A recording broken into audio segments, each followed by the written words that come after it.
और बढ़ेंगे अगली खबर की तरफ। विश्व प्रसिद्ध धार्मिक स्थल मेहंदीपुर बालाजी के कपाट आज 8 माह बाद खुले हैं। जैसे ही मंदिर के कपाट खुले तो श्रद्धालुओं का आना भी शुरू हो गया। मंदिर ट्रस्ट की ओर से श्रद्धालुओं को सैनिटाइज करके ही मंदिर में प्रवेश किया गया। इस दौरान ट्रस्ट की ओर से यह शर्त भी रखी गई कि जो श्रद्धालु मास्क लगाकर आएगा उसे ही प्रवेश दिया जाएगा। इधर कोविड-19 के चलते श्रद्धालुओं को इस बात के लिए भी पाबंद किया गया है कि वे मंदिर में ना तो प्रसाद लेकर आएंगे और ना ही कोई अन्य सामग्री। चलिए और अधिक जानकारी के साथ आशीष शर्मा हमारे साथ जुड़ चुके हैं। आशीष, जिस तरह से कोरोना के रफ्तार बढ़ रहे हैं, लेकिन ऐसे में मंदिर के कपाट आज से खुले हैं, क्या कुछ व्यवस्था की गई है वहां पर? बिल्कुल, मंदिर ट्रस्ट की ओर से काफी व्यवस्थाएं की गई है। यहाँ पर बाहर मास्क और सैनिटाइजर उपलब्ध कराए गए हैं। साथ ही पूरे मंदिर को सैनिटाइज करवाया गया था ताकि जो कोरोना वायरस है उसका संक्रमण ना फैल सके। हालांकि यहाँ मेहंदीपुर बालाजी में अनेक राज्यों के जो श्रद्धालु हैं वो आते हैं और उनका आना सुबह 8 बजे से ही शुरू हो गया है। मंदिर प्रशासन द्वारा प्रत्येक जो श्रद्धालु है उसको मास्क लगाकर ही प्रवेश दिया जा रहा है। साथ ही विशेष तौर पर जो प्रसाद या अन्य सामग्री लेकर मंदिर में जो जाते थे श्रद्धालु, उन पर पूरी तरह पाबंदी लगाई गई है। सिर्फ श्रद्धालु अंदर जाकर दर्शन कर सकते हैं। इधर जिला प्रशासन भी पूरी तरह सतर्क नजर आ रहा है। वहां पर पुलिस के इंतजाम भी किए गए हैं ताकि सोशल डिस्टेंस बनी रहे। इसके अलावा बात करें तो एक नोडल अधिकारी भी नियुक्त किया गया है जो कोविड-19 की गाइडलाइन का पालन करवाएगा। आशीष, आप अपनी नजर बनाए रखिए। बहुत बहुत शुक्रिया तमाम जानकारी के लिए। तो आज से मंदिर के कपाट खुल गए हैं और श्रद्धालुओं का आना भी सिलसिला शुरू हो गया है। चलिए बढ़ेंगे अगली खबर की तरफ और रुक करेंगे जयपुर के। जयपुर में कोरोना काल में हाथी की सवारी की जा रही है। आज से आमेर महल में हाथी सवारी का आयोजन किया गया है। 8 महीने बाद शुरू होगी हाथी सवारी। 18 मार्च को बंद कर दी गई थी सवारी। और अरबाज हमारे साथ और अधिक जानकारी के साथ जुड़े हुए हैं। अरबाज, क्या कुछ नजारा है वहां का? जी बिल्कुल, देखिए फिलहाल हम विश्व प्रसिद्ध आमेर महल में हैं, जहां पर राजा महाराजाओं के ज़माने से, राजा मान सिंह के ज़माने से आमेर महल काफ़ी विख्यात रहा है। करीब 8 महीने बाद आप देख सकते हैं कि हाथियों की सलामी देखने को मिल रही है। 17 मार्च को ये हाथियों की सलामी बंद कर दी गई थी। यहाँ पर हाथी इस महल पर चढ़ते थे, जो कि पारंपरिक एक रूट था महल के ऊपर चढ़ने का। यहाँ पर्यटक आया करते थे।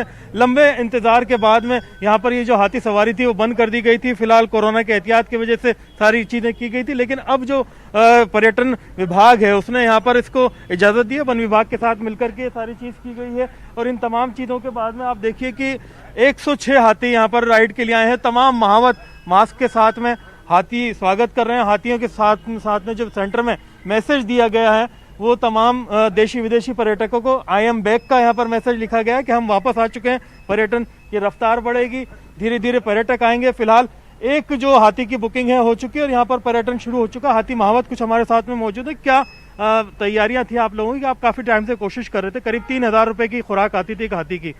8 महीने घर खिलाने के बाद में अब पर्यटन खुला है।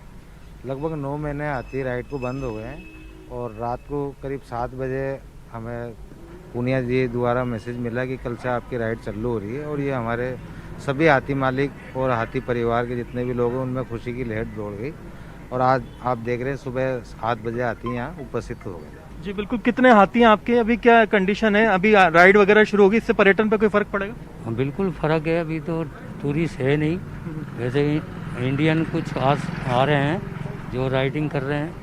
और हम लोगों ने 9 महीने जो संघर्ष किया है उसका हमें सतीश पूनिया जी ने एक मैसेज दिया है और अच्छा हमें तोहफा दिया है उन्होंने। जी बिल्कुल, आप जो हाथी मालिक हैं अब उनके लिए रोजगार की समस्या दूर होगी कोरोना काल में। हालांकि एक तरफ संक्रमण बढ़ रहा है, लेकिन आप लोगों ने डायरेक्शंस दिए कि एहतियात रखें। क्या क्या है डायरेक्शंस? है मास्क है, सैनिटाइजर है, सारी चीज। देखिए, जो कोरोना काल के अंदर हाथी मालिकों की आर्थिक स्थिति बिगड़ चुकी थी, अब ये हाथी सवारी जो जयपुर की विश्व विख्यात हाथी सवारी है दोबारा चालू हो गई। इससे हाथी मालिकों की आर्थिक स्थिति में सुधार आएगा। और साथ साथ हमें जो गाइडलाइन जारी करी गई है जिससे हाथी को सवारी को बैठाने के तौर पे उनको सैनिटाइज करना है, उनके हाथों को सैनिटाइज करना है, सोशल डिस्टेंसिंग का ख्याल रखना है और साथ साथ थर्मल स्कैनिंग करनी है। हमें इन सारी सावधानियों को बरतना पड़ेगा हाथी सवारी के लिए। जी बिल्कुल, आप देखिए कि ये 106 के करीब हाथी हैं और पूरे जयपुर के विख्यात हैं। पूरी दुनिया में कहीं भी जयपुर की तस्वीर आती है तो सबसे पहले ये हाथी स्वागत करते हुए नजर आते हैं। हालांकि राजस्थान ऐसा राज्य नहीं है जहां पर प्राकृतिक रूप से हाथी पाया जाए, लेकिन यहाँ का इतिहास रहा है कि जब से यहाँ पर जयपुर का घराना रहा है तो यहाँ के जो महल है आमेर, इसमें हाथियों का अच्छा कलेक्शन रहा है।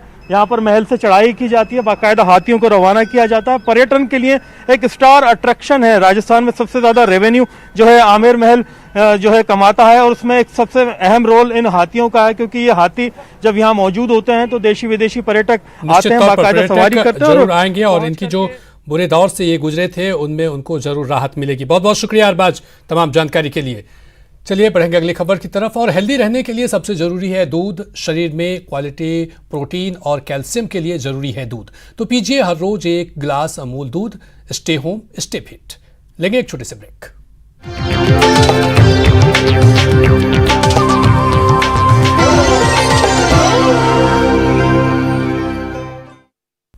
ब्रेक के बाद स्वागत है। रुक करेंगे अगली खबर की तरफ और बड़ी खबर कोटा से है, जहां जमीन विवाद में मारपीट की गई है। लाठियों से पीट कर युवक की हत्या की गई है। जमीन विवाद में युवक की हत्या हुई है।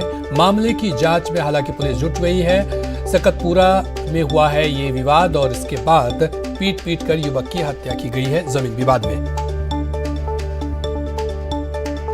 ओम प्रकाश और अधिक जानकारी के साथ हमारे साथ जुड़ चुके हैं। ओम प्रकाश, सवाल उठता है कि क्या लोगों में अब कानून पर भरोसा नहीं रहा, जो अपने हाथों में कानून ले रहे हैं और युवक की पीट कर हत्या कर दी जाती है? जी, जिस प्रकार ये वारदात हुई है कुनाड़ी थाना इलाके में, इसे लगता है कि अपराधियों में पुलिस का भय कम होता नजर आ रहा है और निश्चित रूप से पुलिस के अपराध नियंत्रण के दाव पर कई बड़े सवाल खड़े होते हैं। ये बरतराज था जो जमीनी विवाद में मौत का शिकार हो गया और गंभीर हालत में जब इनको एमबीएस अस्पताल में भर्ती करवाया, निजी अस्पताल में ले जाया गया, लेकिन इलाज के दौरान इन्होंने दम तोड़ दिया। कुछ लोगों के खिलाफ फिलहाल जानलेवा हमले का मामला जो दर्ज किया गया था वो अब हत्या में कन्वर्ट हो गया है। कुल मिला के ये कहा जा सकता है कि जमीनी विवाद को दिन दहाड़े हुई वारदात से निश्चित रूप से आमजन में जो लोग हैं वहां दहशत पैदा होती है, क्योंकि लाठियों से पीट कर इसकी हत्या जो हुई है वो वारदात दोपहर दिन दहाड़े हुई थी और ये कुनाड़ी थाना इलाके में हुई। फिलहाल मेडिकल बोर्ड से मृतक के बरतराज के शव का पोस्टमार्टम किया जा रहा है। वही कुनाड़ी थाना पुलिस पूरे मामले की जांच में जुटी हुई है। जी, किसी की अभी तक गिरफ्तारी हुई है इस मामले में? जी, फिलहाल गिरफ्तारी के बारे में पुलिस जांच का विषय बताते हुए गिरफ्तार जो आरोपियों हैं उनके ठिकानों पर दबिश देने की बात करी, क्योंकि सबसे बड़ी बात है ये फिलहाल इसमें जानलेवा हमले का जो मामला दर्ज हुआ था वो अब हत्या में कन्वर्ट हो गया 302 में। तो अब आरोपियों को उसी आधार पर गिरफ्तार करने में जुटी हुई। फिलहाल इसमें गिरफ्तारी की कोई जानकारी पुख्ता पुलिस नहीं दे पाई है। निश्चित तौर पर बहुत बहुत शुक्रिया तमाम जानकारी के लिए ओम प्रकाश। तो यहाँ पर पीट कर युवक की हत्या की गई है और जमीन विवाद में मारपीट की गई है। सकतपुरा का ये पूरा मामला है। और अगली खबर दौसा से। दौसा के लाल सूट से ये बड़ी खबर है, जहां बदमाशों ने की है टेम्पो चालक से मारपीट। टेम्पो चालक से 1 लाख रुपए की लूट भी की है। कोटा के लाल सूट आ रहा था ड्राइवर, बोलेरो सवार बदमाशों ने दिया है वारदात को अंजाम। 4 बदमाशों ने दिया है वारदात को अंजाम। पुलिस का स्टिकर लगी गाड़ी में आए थे ये बदमाश। लालसूट थाना क्षेत्र के ग्योला गांव की ये वारदात है।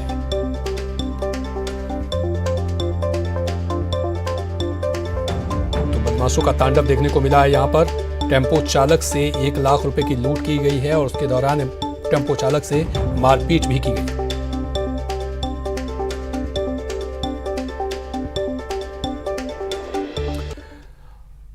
और बड़ी खबर बीकानेर से। बीकानेर में तस्करों के खिलाफ पुलिस ने कार्रवाई की है। ऑपरेशन प्रहार के तहत यह कार्रवाई की गई है। 40 किलो डोडा पोस्ट जब्त किया गया है। 3 तस्करों को गिरफ्तार किया गया है। इस दौरान 1 कार बरामद किया गया है। पंजाब से हैं ये तीनों तस्कर। तस्करों के खिलाफ पुलिस इन एक्शन और ऑपरेशन प्रहार के तहत ये कार्रवाई की गई है। 40 किलो डोडा पोस्ट जब्त किया गया है। 3 तस्कर को गिरफ्तार किया गया है। साथ ही साथ 1 कार को भी बरामद किया गया है। पंजाब से हैं ये तीनों तस्कर और अब इन तस्करों से पूछताछ की जा रही है।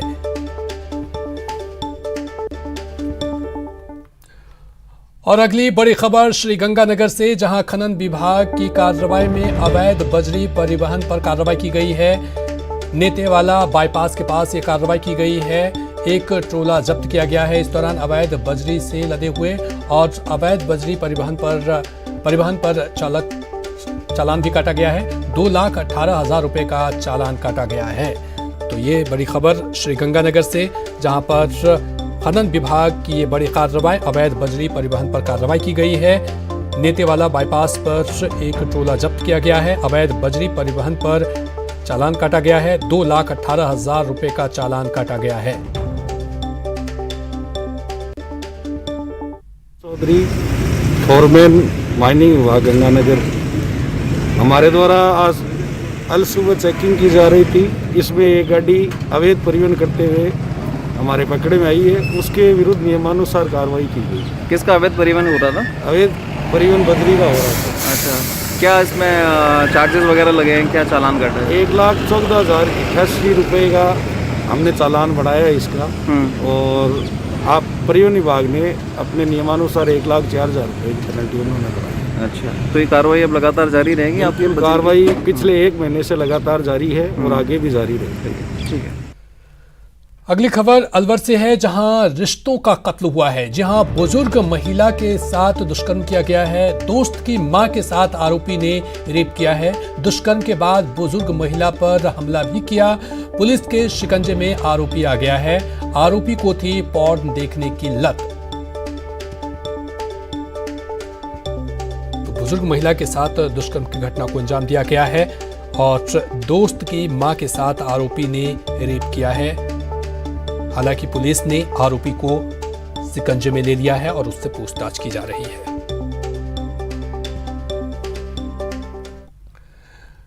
और अगली खबर अलवर से है, जहां 2 लोग जिंदा जले हैं। कपास की ढेर में आग लगी थी और इसी हादसे में 2 लोग जले हैं। आग लगने से दादा पोता जिंदा जल गए।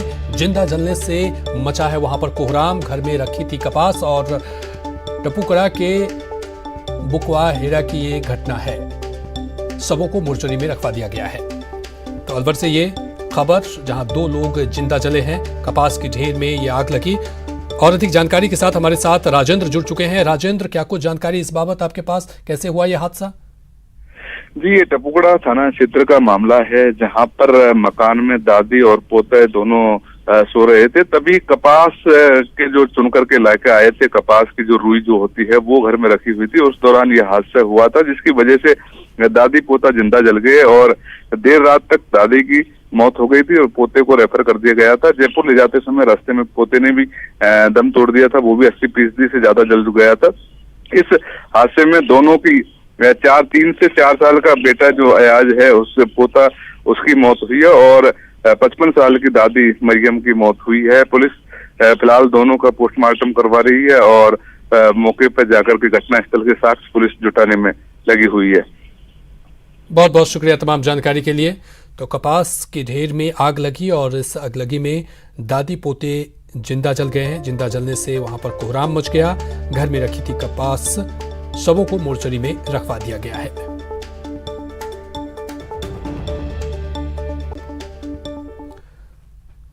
और अगली बड़ी खबर जोधपुर से, जहां बैंक धोखाधड़ी का मामले का खुलासा हुआ है। पूछताछ में आरोपियों ने ये खुलासा किया है। देश भर में 100 से ज्यादा वारदातों को अंजाम दिया था। जोधपुर में 8 लोगों के खातों से साफ हुए लाखों रुपए।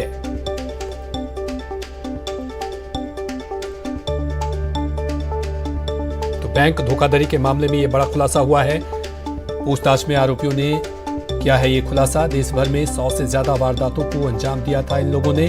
जोधपुर में भी 8 लोगों के खातों से लाखों रुपए उड़ा दिए थे।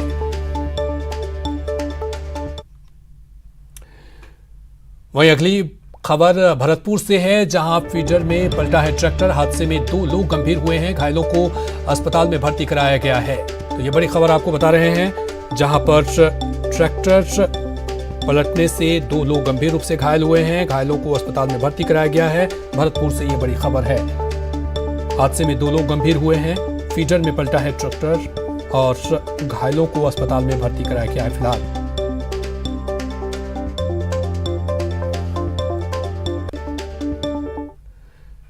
वह बिसलपुर बांध का पानी सिंचाई के लिए दिए जाने की मांग लगातार जारी है। टोंक जिले के किसान सिंचाई के पानी की मांग को लेकर धरना प्रदर्शन कर रहे हैं। वहीं समस्या का समाधान नहीं होने पर किसानों ने पंचायती राज चुनाव में भी सबक सिखाने की बात कही है। टोंक जिले के 256 गांव के किसानों को 81,800 हेक्टेयर भूमि की सिंचाई के लिए बिसलपुर के पानी की जरूरत है। किसान नेता रामपाल जाट की मामलों को लेकर मुख्यमंत्री से चर्चा भी हुई है, लेकिन अभी तक मसले का कोई हल नहीं निकला है। हमारी मांग है कि किसानों के लिए नहर छुड़ाने की मांग है और आपको ये चाहिए कि किसानों को जुआना है या मारना है। नहर छोड़िए, किसानों को बुला लो और आपको दुआ मिलेगी। साहब हमें बिसलपुर का पानी चाहिए। हमारी फसलें बिल्कुल ख़राब हो गई, कहीं गीला ही नहीं खेतों में। इस साल बारिश नहीं हुई, बिल्कुल नष्ट हो गई है। सरसों उगरी है, कहीं उगरी है, कहीं नहीं उगरी है और बिल्कुल पानी की ज़रूरत है साहब। बिसलपुर की मांग को लेकर किसानों का 2 माह से आंदोलन चल रहा है। आज उसका नतीजा हमें क्षेत्र में देखने को मिला है। जनता में आक्रोश की भावना है। आज वो कांग्रेस के खिलाफ आक्रोशित है। और इसी के साथ फिलहाल इस बुलेटिन में इतना ही। नमस्कार।